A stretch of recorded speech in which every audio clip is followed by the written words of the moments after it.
ಎಲ್ಲರಿಗೂ ನಮ್ಮಮ್ಮನ ಅಡುಗೆಗೆ ಸ್ವಾಗತ. ನೀವೇನಾದರೂ ಹೊಸದಾಗಿ ನಮ್ಮ ಚಾನಲ್ನ ನೋಡ್ತಾ ಇದ್ದೀರಾ, ನಮ್ಮಮ್ಮನ ಅಡುಗೆ ಚಾನಲ್ನ ಸಬ್ಸ್ಕ್ರೈಬ್ ಮಾಡ್ಕೊಳ್ಳಿ. ಹಾಗೆಯೇ ಪಕ್ಕದಲ್ಲಿ ಬರುವ ಬೆಲ್ಲೈಕನ್ನ ಕ್ಲಿಕ್ ಮಾಡ್ಕೊಳ್ಳಿ. ಇವತ್ತು ನಾನು ಮಾಡ್ತಾ ಇರುವಂಥ ರೆಸಿಪಿ ಒಂದು ಹೆಲ್ತಿಯಾಗಿರುವ ಲಡ್ಡು ಅಂತಲೇ ಹೇಳ್ಬೋದು. ಆರೋಗ್ಯ ದೃಷ್ಟಿಯಲ್ಲಿ ನೋಡಿದ್ರೆ ತುಂಬಾ ಒಳ್ಳೆಯದು ಫ್ರೆಂಡ್ಸ್. ಡಯಟಿಗೆ, ವೆಯ್ಟ್ ಲಾಸಿಗೆಲ್ಲನೂ ಒಂದು ಒಳ್ಳೆ ಲಡ್ಡು ಅಂತಲೇ ಹೇಳ್ಬೋದು. ಪ್ರೋಟೀನ್ ಲಡ್ಡು ಅಂತಲೂ ಹೇಳ್ಬೋದು. ಇವಾಗ ಈ ಲಡ್ಡು ಮಾಡೋದಕ್ಕೆ ಬೇಕಾಗಿರುವ ಇಂಗ್ರೀಡಿಯೆಂಟ್ಸ್ ಇಲ್ಲಿ ನಾನು ರೋಸ್ಟೆಡ್ ವಾಟರ್ ಮಿಲನ್ ಸೀಡ್ಸ್ ತೊಗೊಂಡಿದ್ದೀನಿ. ಇದು 25 ಗ್ರಾಮಷ್ಟು ಬೇಕಾಗುತ್ತೆ. ಅಂದರೆ ಕಲ್ಲಂಗಡಿ ಹಣ್ಣಿನ ಬೀಜ ಮತ್ತು ಅಗಸೆ ಬೀಜ ತೊಗೊಂಡಿದ್ದೀನಿ. ಫ್ಲಾಕ್ಸ್ ಸೀಡ್ಸ್ ಅಂತ ಕರೀತಾರೆ. 1 ಕಪ್ಪಷ್ಟು ಬೇಕಾಗುತ್ತೆ. ಬಾದಾಮಿ 1 ಕಪ್, ಕಡಲೆ ಬೀಜ 1 ಕಪ್ಪಷ್ಟು ತೊಗೊಂಡಿದ್ದೀನಿ. ಮತ್ತು ಗೋಡಂಬಿ ಅರ್ಧ ಕಪ್. ಇಲ್ಲಿ ನಾನು ಖರ್ಜೂರ 25 ತೊಗೊಂಡಿದ್ದೀನಿ. ಈ ಥರ ಬೀಜ, ಇದರಲ್ಲಿ ಒಳಗಡೆ ಅಂತ ಬೀಜ ಎಲ್ಲ ತೆಗೆದು ಈ ಥರ ಇಟ್ಕೊಂಡಿದ್ದೀನಿ. ಇವಾಗ ಮಾಡೋದು ಹೇಗೆ ಅಂತ ನೋಡೋಣ. ಸ್ಟವ್ ಹಚ್ಚಿ ಒಂದು ಪ್ಯಾನ್ ಇಟ್ಕೊಂಡಿದ್ದೀನಿ. ಮೊದಲು ನಾನಿಲ್ಲಿ ಅಗಸೆ ಬೀಜನ ಹಾಕ್ಕೊಂಡಿದ್ದೀನಿ. ಅಗಸೆ ಬೀಜ ಅಂತೂ ಆರೋಗ್ಯ ದೃಷ್ಟಿಯಲ್ಲಿ ನೋಡಿದ್ರೆ ತುಂಬಾ ಒಳ್ಳೆಯದು ಫ್ರೆಂಡ್ಸ್. ಮತ್ತು ಇದರಲ್ಲಿ ಬ್ಯಾಡ್ ಕೊಲೆಸ್ಟ್ರಾಲ್ ಅಂದರೆ ಇದರಲ್ಲಿ ಬ್ಯಾಡ್ ಕೊಲೆಸ್ಟ್ರಾಲ್ ಎಲ್ಲ ಕಡಿಮೆ ಮಾಡುತ್ತೆ. ಹಾಗೆಯೇ ಹೈ ಪ್ರೋಟೀನ್ ಇದೆ, ಫೈಬರ್ ಕಂಟೆಂಟ್ ಇದೆ ಮತ್ತು ಒಮೆಗಾ 3 ಇರೋದ್ರಿಂದ ಕಣ್ಣಿನ ದೃಷ್ಟಿ ಕೂಡ ತುಂಬ ಒಳ್ಳೆಯದು. ಇವಾಗ ನೋಡಿ ನಾನು ಇದರಲ್ಲಿ ಲಿಡ್ ಕ್ಲೋಸ್ ಮಾಡಿದ್ದೀನಿ, ಯಾಕಂದರೆ ಇದು ಸಿಡಿಯುತ್ತೆ. ಅದಕ್ಕೆ ಸ್ವಲ್ಪ ಇದರಲ್ಲಿ ಲಿಡ್ ಕ್ಲೋಸ್ ಮಾಡಿ 1-2 ನಿಮಿಷ ಆಗಿದ್ದು ಸಪ್ರೇಟಾಗಿ ಒಂದು ಪ್ಲೇಟಲ್ಲಿ ಹಾಕಿಟ್ಕೊಂಡಿದ್ದೀನಿ. ಇವಾಗ ಕಡಲೆ ಬೀಜ ಅದೇ ಪ್ಯಾನ್ಗೆ ಹಾಕ್ಕೊಂಡು ಇದನ್ನು ಕೂಡ ಹುರ್ಕೊತಾ ಇದ್ದೀನಿ. ನೋಡಿ ಕಡಲೆ ಬೀಜನೂ ಅಷ್ಟೇ ಕಲರ್ ಈ ಥರ ಎಲ್ಲ ಚೇಂಜ್ ಆಗಬೇಕು.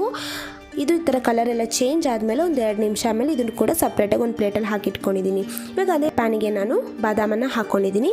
ಬಾದಾಮು ಕೂಡ ತುಂಬಾ ಒಳ್ಳೆಯದು ಫ್ರೆಂಡ್ಸ್. ಆರೋಗ್ಯ ದೃಷ್ಟಿಯಲ್ಲಿ ನೋಡಿದ್ರೆ ಇದರಲ್ಲಿ ನಾರಿನಂಶ ಜಾಸ್ತಿ ಇದೆ, ಕಾರ್ಬೋಹೈಡ್ರೇಟ್ ಇದೆ, ಒಮೆಗಾ 3 ಇದೆ, ವಿಟಮಿನ್ ಬಿ ಇರೋದ್ರಿಂದ ತುಂಬಾ ಒಳ್ಳೆಯದು. ಇವಾಗ ಇದನ್ನು ಕೂಡ ಲೈಟಾಗಿ ಈ ಥರ ಫ್ರೈ ಮಾಡಿ ಎತ್ತಿಟ್ಕೊಂಡಿದ್ದೀನಿ.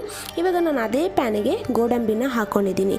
ಗೋಡಂಬಿನೂ ಕೂಡ ರೋಗ ನಿರೋಧಕ ಶಕ್ತಿ ಕೂಡ ಹೆಚ್ಚಿಸುತ್ತೆ. ಹಾಗೆಯೇ ಬೋನಿಗೆ ತುಂಬಾ ಒಳ್ಳೆಯದು ಗೋಡಂಬಿ. ಇವಾಗ ಇದನ್ನು ಕೂಡ ಲೈಟಾಗಿ ಈ ಥರ ಫ್ರೈ ಮಾಡ್ಕೊಂಡಿದ್ದಾದಮೇಲೆ ಸಪ್ರೇಟಾಗಿ ಎತ್ತಿಟ್ಕೊಂಡಿದ್ದೀನಿ.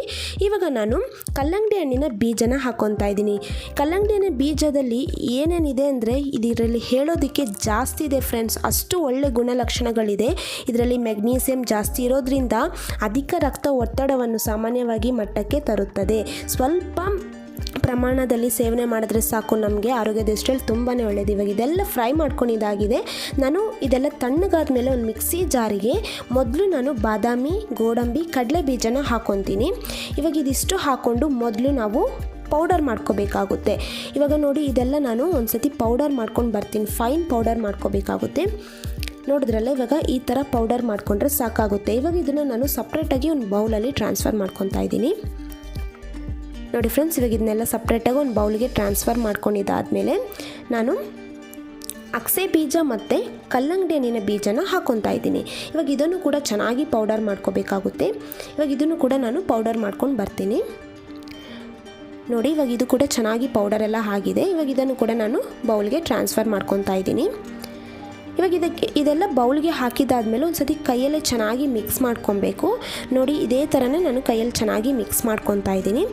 ಇವಾಗ ಈ ಥರ ಎಲ್ಲ ಚೆನ್ನಾಗಿ ಮಿಕ್ಸ್ ಮಾಡ್ಕೊಂಡಿದ್ದಾದಮೇಲೆ ನಾನು ಇನ್ನೊಂದು ಮಿಕ್ಸಿ ಜಾರಿಗೆ ಖರ್ಜೂರನ ಹಾಕ್ಕೊತಾ ಇದ್ದೀನಿ. ಖರ್ಜೂರ ಬಂದು ನಾನಿಲ್ಲಿ ಒಂದು ಸ್ವಲ್ಪ ಸಾಫ್ಟಾಗಿರೋದು ತೊಗೊಂಡಿದ್ದೀನಿ. ನೋಡಿ ಈ ಥರ ಖರ್ಜೂರ ಬೀಜನೆಲ್ಲ ತೆಗ್ದು ಹಾಕ್ಕೊಂಡಿದ್ದೀನಿ. ಇದರಲ್ಲಿ ನಾನು ಯಾವುದೇ ಬೆಲ್ಲ, ಸಕ್ಕರೆ ಹಾಕಿಲ್ಲ ಫ್ರೆಂಡ್ಸ್. ಖರ್ಜೂರ ಅಂತೂ ಆರೋಗ್ಯಕ್ಕೆ ತುಂಬ ಒಳ್ಳೆಯದು. ಕ್ಯಾಲ್ಶಿಯಂ, ಐರನ್ ಇದೆ. ಹಾಗೆಯೇ ಬ್ರೈನು ಕೂಡ ನಮಗೆ ತುಂಬ ಅಂದರೆ ಶಾರ್ಪ್ ಆಗಿರೋದಕ್ಕೆ ಹೆಲ್ಪ್ ಆಗುತ್ತೆ. ಇದರಲ್ಲಿ ವಿಟಮಿನ್ ಎ, ಬಿ, ಸಿ ಇರೋದ್ರಿಂದ ನೀವು ಈ ಥರ ಮಕ್ಳಿಗೂ ಮಾಡಿಕೊಡ್ಬೋದು, ದೊಡ್ಡವ್ರಿಗೂ ಮಾಡಿಕೊಡ್ಬೋದು, ಎಲ್ಲರೂ ತಿನ್ಬೋದು. ಆರೋಗ್ಯಕ್ಕೆ ತುಂಬ ಒಳ್ಳೆಯದು. ಇವಾಗ ನಾನು 1-2 ಸತಿ ಮಿಕ್ಸಿಯಲ್ಲಿ ಆನ್ ಆಫ್ ಮಾಡಿ ಈ ಥರ ಸ್ಮ್ಯಾಶ್ ಆಗಿ ಮಾಡ್ಕೊಂಬಂದಿರೋದು. ಇವಾಗ ಇದೆಲ್ಲ ಹಾಕ್ಕೊಂಡು ಕೈಯಲ್ಲೇ ಚೆನ್ನಾಗಿ ಮಿಕ್ಸ್ ಮಾಡ್ಕೋಬೇಕಾಗುತ್ತೆ. ನೋಡಿ ಈ ಥರ ಎಲ್ಲ ಮಾಡ್ಕೊಂಡಿದ್ದಾದಮೇಲೆ ಮತ್ತೆ ನಾನು ಮಿಕ್ಸಿ ಜಾರಿಗೆ ಹಾಕ್ಕೊಂಡು 1-2 ಸತಿ ಆನ್ ಆಫ್ ಮಾಡ್ಕೊತೀನಿ. ಯಾಕಂದರೆ ನಮಗೆ ಅದು ಉಂಡೆ ಕಟ್ಟೋದಕ್ಕೆ ಚೆನ್ನಾಗಿ ಈಸಿಯಾಗಿರುತ್ತೆ, ಅದಕ್ಕೋಸ್ಕರನೇ. ಇವಾಗ ನೋಡಿ ಇದೆಲ್ಲ ಮಾಡ್ಕೊಂಡಿದ್ದಾದಮೇಲೆ ನಾನು ಮತ್ತೆ ಬೌಲ್ಗೆ ಟ್ರಾನ್ಸ್ಫರ್ ಮಾಡ್ಕೊಂಡಿದ್ದೀನಿ. ಮಾಡಿಕೊಂಡು ನೋಡಿ ಈ ಥರ ಒಂದು ಸ್ವಲ್ಪ ಮೀಡಿಯಮ್ ಸೈಜಲ್ಲಿ ಈ ಥರ ಉಂಡೆ ತೊಗೊಂಡು ಉಂಡೆನ ಕಟ್ತಾ ಇದ್ದೀನಿ. ನಿಮ್ಗೆ ಯಾವ ಥರ ಸೈಜ್ ಬೇಕೋ ಆ ಥರ ನೋಡಿ ಮಾಡ್ಕೋಬೋದು. ಈ ಥರ ಡೈಲಿ ತಿಂತಾ ಬಂದರೆ ಒಂದು ಲಡ್ಡು ಈ ಥರ ತಿಂದರೆ ಸಾಕು ಫ್ರೆಂಡ್ಸ್, ಆರೋಗ್ಯಕ್ಕೆ ತುಂಬ ಒಳ್ಳೆಯದು. ನೋಡಿದ್ರಲ್ಲ, ಇವಾಗ ಇದೇ ಥರನೇ ನಾನು ಲಡ್ಡುನ ಮಾಡಿ ಸಪ್ರೇಟಾಗಿ ಒಂದು ಪ್ಲೇಟಲ್ಲಿ ಹಾಕಿಟ್ಕೊತಾ ಇದ್ದೀನಿ. ನೀವು ಈ ಥರ ಲಡ್ಡುನ ಮಾಡಿ ಹೇಟೆಡ್ ಬಾಕ್ಸಲ್ಲಿ, ಕಂಟೈನರಲ್ಲಿ ಕೂಡ ಹಾಕಿ ಸ್ಟೋರ್ ಮಾಡಿ ಇಟ್ಕೋಬೋದು. ಏನು ಕೆಡೋದಿಲ್ಲ.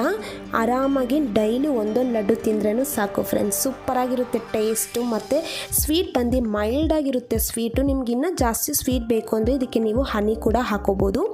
ಇವಾಗ ನೋಡಿದ್ರಲ್ಲ, ಈ ರೆಸಿಪಿ ನಿಮ್ಗೆ ಇಷ್ಟ ಆಗಿದ್ರೆ ನೀವು ಕೂಡ ಮನೇಲಿ ಒಂದ್ಸತಿ ಟ್ರೈ ಮಾಡಿ ಹೇಗೆ ಬಂತು ಅಂತ ಕಮೆಂಟ್ ಮಾಡಿ. ಹಾಗೆ ನಮ್ಮಮ್ಮನ ಅಡುಗೆ ಚಾನಲ್ನ ಸಬ್ಸ್ಕ್ರೈಬ್ ಮಾಡ್ಕೊಳ್ಳಿ. ಈ ವಿಡಿಯೋ ನೋಡಿರುವ ಎಲ್ಲ ವೀಕ್ಷಕರಿಗೂ ಧನ್ಯವಾದಗಳು.